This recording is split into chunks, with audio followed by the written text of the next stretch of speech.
முருகா உன் குணம் தன்னை அறிந்து கொண்டேன், உன் முத்தான தத்துவமே புரிந்து கொண்டேன்.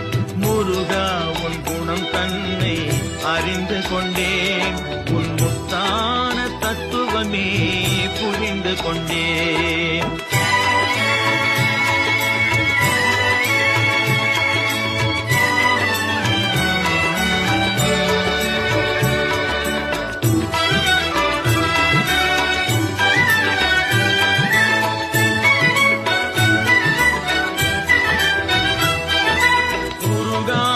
மனம் தன்னில் நீ இல்லை, உருகாத மனம் தன்னில் நீ இல்லை என்ற உண்மையை கண்டு கொண்டேன், இனி விடுவதில்லை. உண்மையை கண்டு கொண்டேன்,